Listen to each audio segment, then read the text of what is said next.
Kad Edvard Munch, slikar krika, slika Nietzschea, on ga ne prikazuje kao bolesnika, kao čovjeka koga treba žaliti, već kao idejnu figuru, kao monumentalnu prisutnost, kao znak sile koja je sa one strane dobra i zla. Ali ključ priče nije samo taj portret, već i drugi iz iste godine, portret njegove sestre Elizabeth.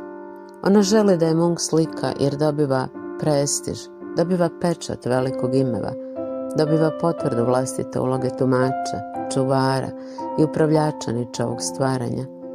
Munch je ne slika na način na koji ona očekuje, ne daje joj udobnu sliku, mekoću, toplinu uspomene, već stisnut format, napetost, lice koje ne izaziva simpatiju. Munch slika hladno lice koje upravlja narativom moći, tko ne štiti samo sjećanje, nego režira značenje. Zato ova dva portreta stoje kao par. Nietzsche kao monumentalna idejna figura i režiserka mita kao lice kontrole, lice koje pokušava tu figuru pretvoriti u službenu sliku, u kult, u nešto što se može posjedovati. Munch je važan jer slika pažljivom promatraču otkriva ono što se u narativu potiskuje.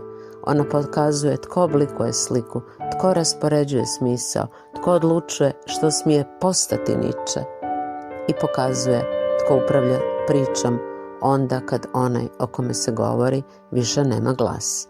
Ako želite pogledati cijeli video Dvije smrti Friedricha Nietzschea, pogledajte ga na kanalu Lavirint moći.